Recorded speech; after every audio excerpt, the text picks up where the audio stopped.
우리는 지난 주일에 하나님을 떠난 인간의 상태를 성경이 얼마나 절망적으로 말씀하고 있는지 함께 생각해 보았습니다. 그것은 과장이나 비유가 아닌 사실이었습니다.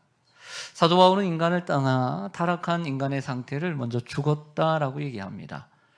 허물과 죄로 죽었던 너희를, 완전 우리는 죽었습니다. 영적으로 죽은 상태에 있었습니다. 아무런 살아날 기미와 가망이 없는 사람들이었습니다. 그런데 또한 우리를 종이었다라고 이야기합니다. 마귀의 종노릇하는 사람들. 그래서 그들이 시키는 대로 뭐든지 100% 순종하고 복종하는 사람들. 이 세상 풍조를 따르고 공중의 권세 잡은 자를 따르고 또 우리 육신의 욕심을 따라 행하고 육체와 마음에 원하는 것을 하여 그 불순종의 아들들, 불신자들의 가운데서 역사하는 영을 따라 살았습니다. 또한 바울은 우리를 진노의 자녀라고 이야기를 합니다. 진노의 자녀란 하나님의 진노를 받아 마땅한 사람들을 가리키는 단어입니다. 그런데 그 앞에 본질상 진노의 자녀라고 하는 것은 모든 인간은 태어나는 순간부터 하나님의 진노 아래에 있다는 것이고 하나님의 진노를 피할 수 없는 존재임을 말씀했습니다. 그런데 오늘 함께 나눌 말씀은 이러한 절망적이고 비참하고 참혹한 인간의 상태 속에서 하나님 우리에게 희망을 주시고 영원한 소망을 주시는 말씀입니다. 그 말씀은 이런 말씀입니다. 긍휼이 풍성하신 하나님이 우리를 사랑하신 그 큰 사랑을 인하여. 근데 원래 이 헬라어, 이 그리스어 본문에 보면 그러나라고 하는 단어가 있습니다. 호데데오스 이렇게 되어 있어요. 호데데오스, 네, 그러나 데오스. 우리가 보통 여러분들 헬라어를 잘 몰라도 우리가 하나님을 이렇게 씁니다. 하나님을 이렇게 쓰죠. 긴 동그라미의 가운데. 이것은 데타라고 하는 헬라어인데 이 헬라어의 엡실론 이렇게 써서 이 네 글자를 데오스, 이 그리스의 하나님입니다. 그래서 우리가 하나님 할 때 이렇게 쓰는 거죠. 하나님.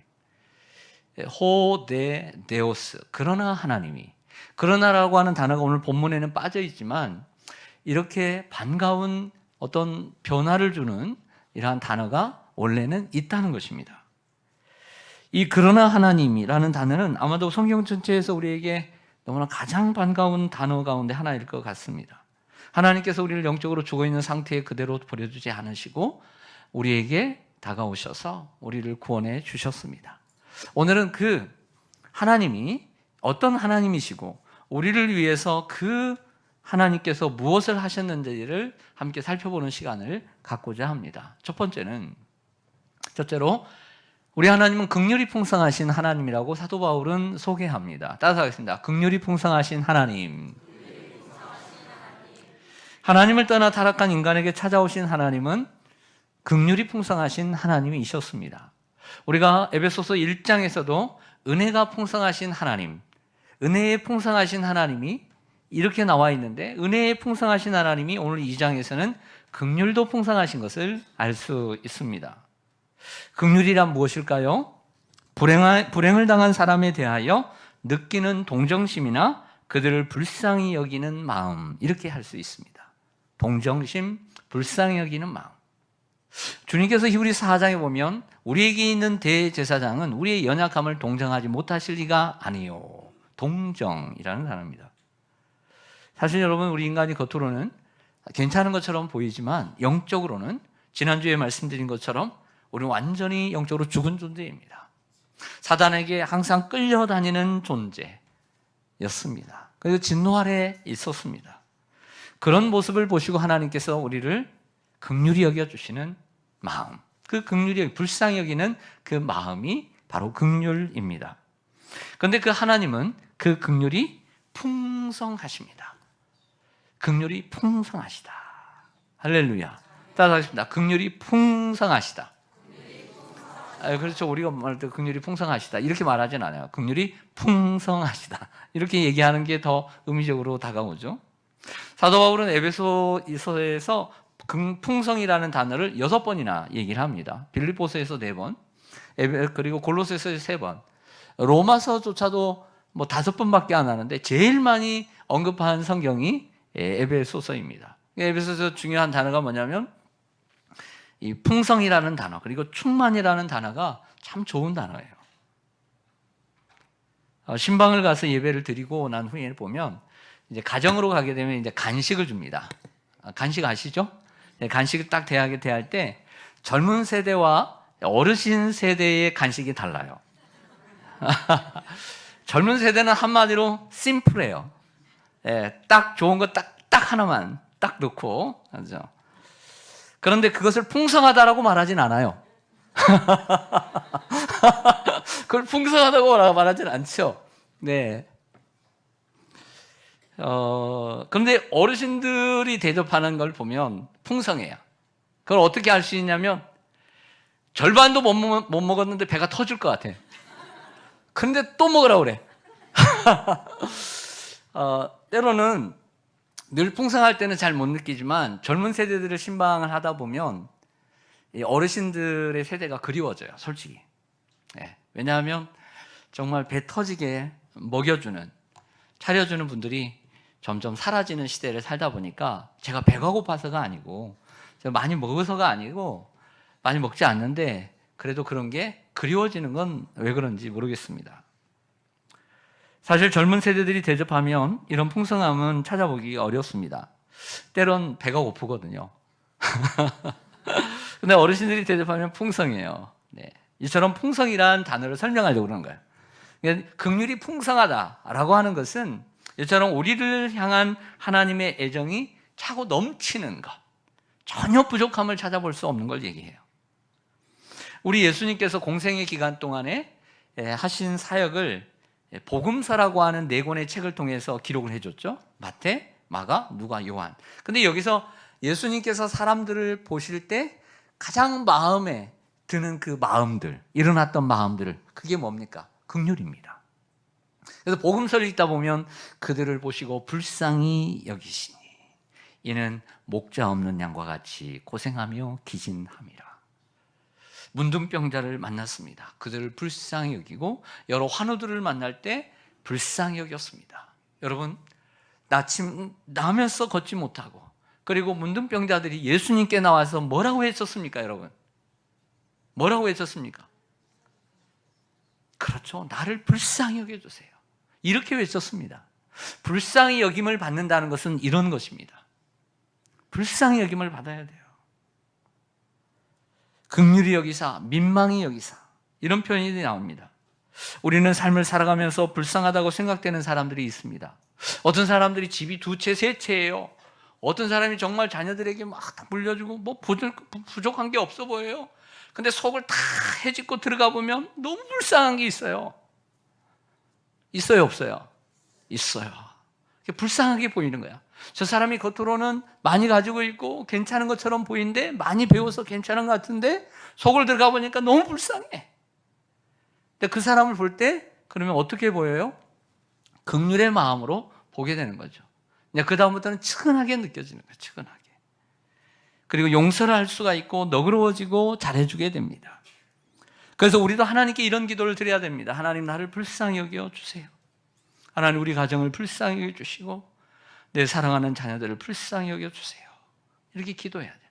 하나님 앞에 불쌍히 여김을 당하게 되면요, 하나님이 우리를 측은하게 여겨요. 그래서 사랑하시고 용서하시고 너그럽게 대해주세요. 여러분, 하나님께서 여러분들을 불쌍히 여기시기를 바랍니다. 여러분들 긍휼히 여기시기를 바랍니다. 또 긍휼히 여김을 받고자 하는 자는 남을 긍휼히 여기라고 말씀하고 있습니다. 둘째로 하나님은 사랑의 하나님이라고 바울은 소개합니다. 따라서 하겠습니다. 사랑의 하나님. 사랑의 하나님은 어떻게 보면 하나님의 성품 가운데 가장 근본적이고 가장 대표적이고 그리고 한결같은 성품을 얘기하죠. 어떻게 보면 하나님의 성품 가운데 최고의 봉에 있는 것이 사랑이죠. 그래서 오늘 보면 긍휼에 풍성하신 하나님이 우리를 사랑하신 그 큰 사랑을 인하여 이렇게 고백을 하고 있습니다. 누구를 사랑했어요? 우리를. 긍휼이 풍성하신 하나님이 우리를 사랑하신 어떤 사랑? 그 큰 사랑. 여기에 중요한 단어 있습니다. 4글자. 그 큰 사랑. 엄청난 단어예요. 이것은 4글자의 의미가 있는 것이 아니라 그 속에 내포되고 있는 사랑의 크기를 이야기합니다. 사도 바울은 하나님의 사랑이 정말 크다는 걸 설명하고 싶었어요. 그런데 어떻게 설명을 해요? 어떻게?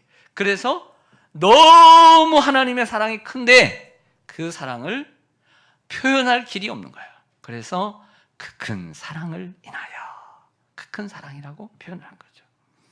여러분, 사랑에는 크기가 있어요. 그리고 크기가 달라요. 에베소서 3장 18절 19절을 보면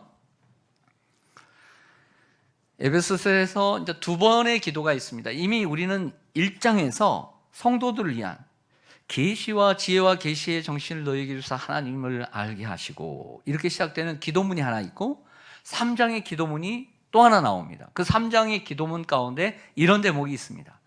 능히 모든 성도와 함께 지식에 넘치는 그리스도의 사랑을 알고 그 너비와 길이와 높이와 깊이가 어떠함을 깨달아 하나님의 모든 충만하신 것으로 너희에게 충만하게 하시기를 구하노라. 아멘.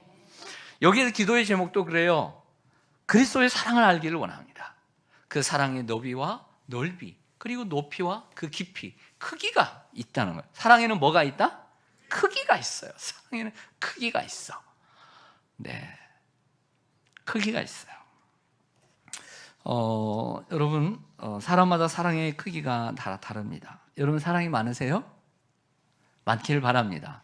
그래서 우리가 사람들을 얘기할 때 얘기하죠. 사랑이 많은 사람을 보고, 와, 저분은 사랑이 많아. 그 사랑이 좀 없는 사람한테는 뭐라고 한 줄 아세요? 저 사람은 사랑이 없어. 사랑이 많은 사람에게는 저분이 돼. 근데 사랑이 적은 사람은 저 사람이 돼버려. 이해가 돼요? 저분은 사랑이 적어. 이렇게 표현하기보다는 나이를 떠나서, 야, 저분은 사랑이 많아. 저 사람은 사랑이 적어. 호칭부터 달라져요. 무슨 얘기를 하냐면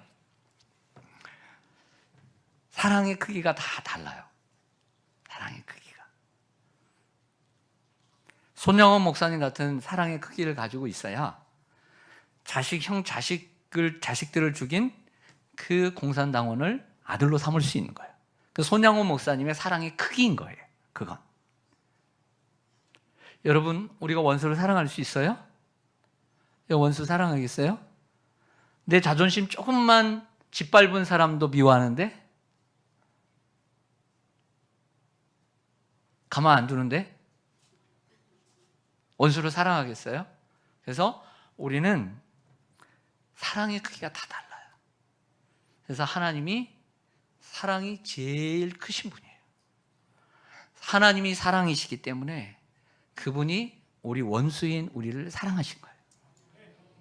여러분, 누구를 사랑할 수 있을 때 내가 사랑이 돼야 사랑할 수 있는 거예요. 부모는 자식을 사랑하게 돼요. 그것은 어느 부모나 다 사랑할 수밖에 없어요. 부모기 때문에 사랑하는 거예요. 내가 내 자식을 사랑하는, 나는 내 자식을 얼마나 사랑하는지 몰라. 그건 누구나 다 해요. 근데 그 사랑, 자식을 사랑하는 사랑으로 다른 사람을 사랑할 수 있어야 진정 큰 사랑이죠. 근데 그렇게 못해요, 사람들이. 하나님이 우리를 사랑하시고 정말 절망에 있는 우리를 구원해 주신 이유는 하나님의 사랑의 크기 때문에 그래요. 그래서 요한일서 4장 8절에 이렇게까지 얘기해요. 하나님은 사랑이심이라. 하나님은 사랑이시라는 거예요. 여러분들이 사랑이 크면 정말 다른 사람을 사랑할 수 있어요. 여러분들의 사랑이 지금보다 배 갑절로만 좀 크면 여러분 누구는 용납할 수도 있어요. 그렇겠죠? 내가 사랑이 작기 때문에 용납을 못하는 거예요. 근데 하나님은 사랑이 어때요? 커요. 그것을 사도 바울은 그 큰 사랑이라고 얘기를 하는 거죠. 로마서 5장 8절을 좀 보시겠습니다.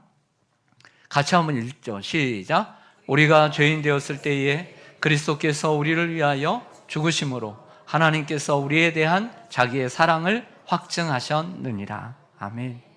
우리가 죄인 되었을 때, 우리 연약할 때, 우리가 원수 되었을 때에 사랑하셨어요. 그것을 이렇게 얘기하죠. 우리가 하나님을 사랑한 것이 아니요 하나님이 우리를 사랑하사. 하나님 먼저 사랑해 주셨어요. 근데 하나님은 말로만 사랑하시지 않고 확증으로 사랑해 주셨어요. 경험 증명해 주셨어요. 그 아들을 우리에게 내어주심으로, 십자가에 내어주심으로 그 사랑을 확증해 주셨다. 그래서 예수님의 십자가를 생각할 때 우리는 하나님의 사랑을 생각할 수밖에 없는 거죠. 아, 저건 하나님의 사랑의 확증이구나. 요한복음 3장 16절 같이 한번 읽겠습니다. 시작. 하나님이 세상을 이처럼 사랑하사 독생자를 주셨으니 이는 그를 믿는 자마다 멸망하지 않고 영생을 얻게 하려 하심이라. 아멘. 사도 바울이 하나님의 사랑을 우리를 사랑하신 그 큰 사랑이라고 표현할 수밖에 없었던 것처럼 사도 요한도 하나님의 사랑을 어떻게 밖에 표현을 못하냐면 이처럼 사랑하사, 이렇게 표현할 수밖에 없는 거예요. 이처럼, 이렇게 표현하신 거예요. 하나님이 우리를 이처럼 사랑하셨어요. 어떻게 해요? 독생자를 우리에게 주심으로써 사랑을 하신 줄로 믿습니다. 결국 예수님은 이 죄의 문제를 해결하고 우리를 구원하시러 이 땅에 오셨습니다.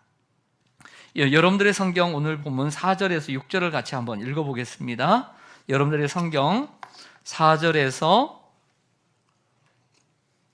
6절 외우시는 분들은 외우시고요. 긍휼히 시작. 긍휼이 풍성하신 하나님이 우리를 사랑하신 그 큰 사랑을 인하여 허물로 죽은 우리를 그리스도와 함께 살리셨고 너희는 은혜로 구원을 받은 것이라.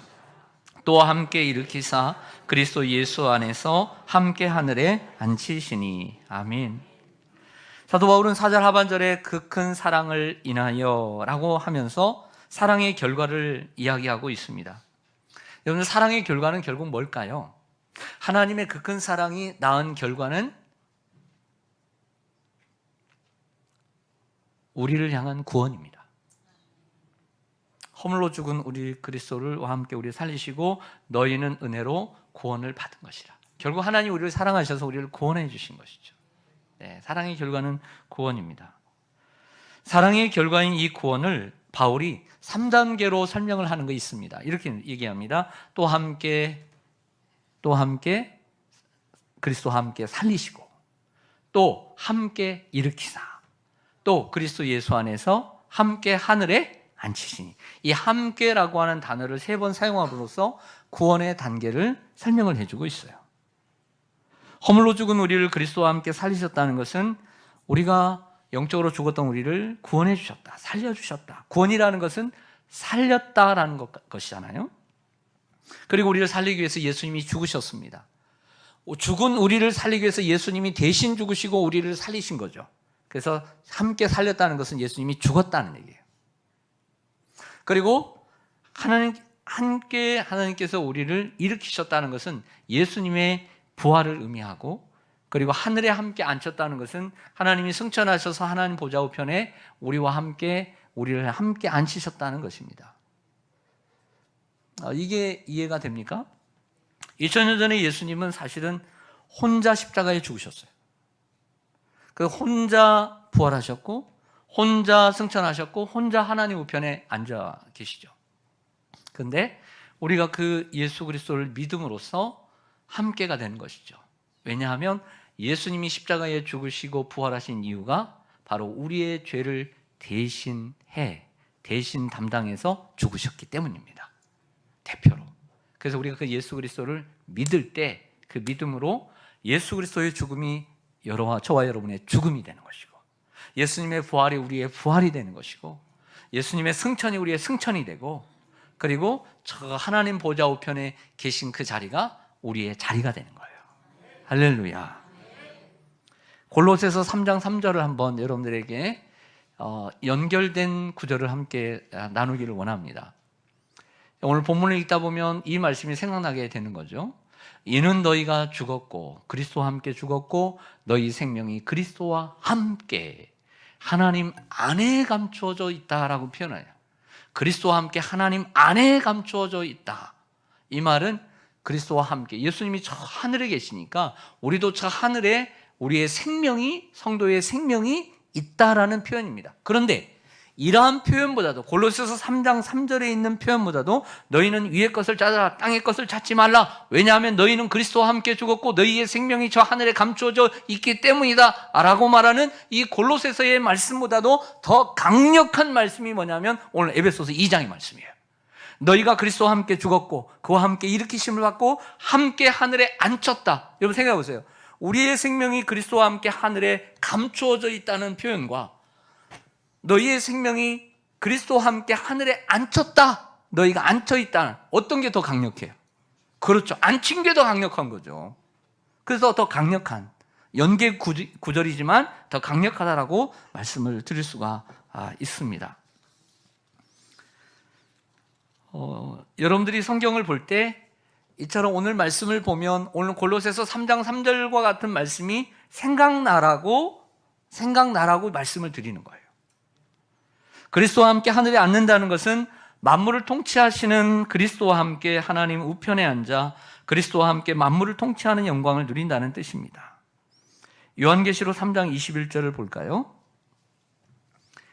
라우디게아 교회의 사자에게 약속한 주님의 말씀인데요.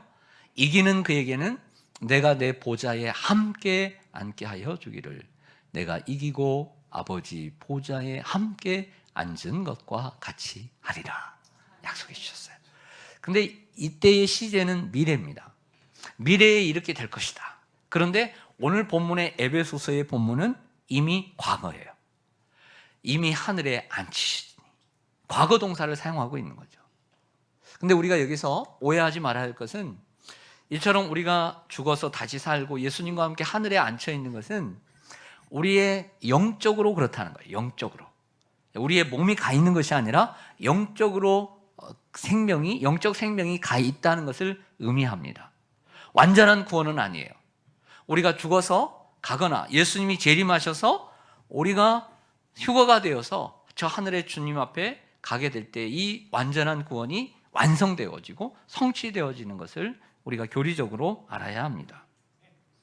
그리고 그곳에서 우리가 온전한 영광을 누리게 될 줄로 믿습니다. 그럼에도 불구하고 바울이 이렇게 말하는 이유가 무엇일까요? 그 저희가 무엇일까요? 에베소 교회 성도들은 이 땅에서 핍박을 받고 신앙생활을 하고 있습니다. 어려운 가운데 가난과 고난 가운데 불행 가운데 로마의 핍박과 그리고 고통 가운데 신앙생활을 하고 있습니다. 그리스도인들의 모습이 초라하고 비참하게 보일 수 있습니다. 하지만 이렇게 말하는 것은 그리스도인들을 격려하기 위해서요. 비록 이 땅에서는 육체적으로는 이렇게 살아갈 수밖에 없지만 이미 너희의 생명은 저 하늘에 앉힌 바 되었다는 거죠. 하나님께서 그렇게 여기시고 계시니까 너무 걱정하지 말고 믿음 안에서 승리하라고 말씀하고 있는 줄 믿습니다. 여러분도 비록 이 땅에 초라하고 보잘것없는 존재처럼 비춰질 수 있지만 그리스도와 함께 하늘에 앉은 영광스러운 존재라는 것을 잊지 마시기를 바랍니다. 세 번째로 우리 하나님은 은혜의 하나님이시라고 얘기합니다. 따라서 하겠습니다. 은혜의 하나님. 여러분 어떻게 보면 우리 하나님의 그 사랑의 하나님 다음으로 은혜의 하나님이 아닐까요? 그래서 오늘 찬양에 보면 주의 은혜, 주의 은혜, 은혜가 참 많습니다. 오늘 본문에도 은혜가 많죠. 너희가 은혜로 인하여 구원을 받았느니라. 그 은혜의 지극히 풍성함을 오는 여러 세대에 나타내려 하심이라. 너희는 그 은혜에 의하여 믿음을 알며 구원을 받았다. 이런 표현들이 참 많이 있거든요. 바울의 마음속에는 은혜라는 자리가 정말 가장 귀한 자리에 있었던 것 같아요. 그래서 항상 나의 나된 것은 하나님의 은혜로 된 것이니. 은혜란 무엇일까요? 하나님께서 그렇게 하셔야 할 이유가 없음에도 불구하고 하신 것을 의미합니다. 우리가 어릴 때 이제 공부를 할 때 영어 단어를 배울 때 수거를 배울 때 because of라고 하는 게 있습니다. 뭐뭐하기 때문에. 주님은 because of 우리가 뭐뭐하기 때문에 어떠하기 때문에 사랑한 게 아니에요. in spite of 그럼에도 불구하고 우리를 사랑해 주셨어요. 이것이 은혜입니다. 은혜는 거저 주시는 것입니다. 우리는 은혜로 구원을 받았습니다. 구원을 받을 때 아무런 자격이 없이 구원을 받았죠. 근데 우리가 믿음으로 구원을 받지만 그 믿음 또한 은혜로 주어진 것입니다. 그 은혜로 인하여 믿음으로 말미암아. 그 믿음도, 내가 가진 믿음도 하나님이 주신 은혜, 거저 주신 믿음이기 때문에, 은혜이기 때문에 우리는 자랑할 것이 없는 줄로 믿습니다. 우리에게서 난 것이 아니고 하나님의 선물입니다. 믿음도 은혜로 주어졌습니다. 그러므로 구원은 은혜요, 거저 주시는 선물인 줄로 믿습니다. 옛날에 이제 웃긴 얘기로 구원, 10원보다도 부족하네, 뭐 이런 얘기들을 사람들이 빚면서, 구원은 무엇보다도 부족하다고요? 10원도. 요즘 10원 보고 10원짜리 찾아보기도 힘들어요.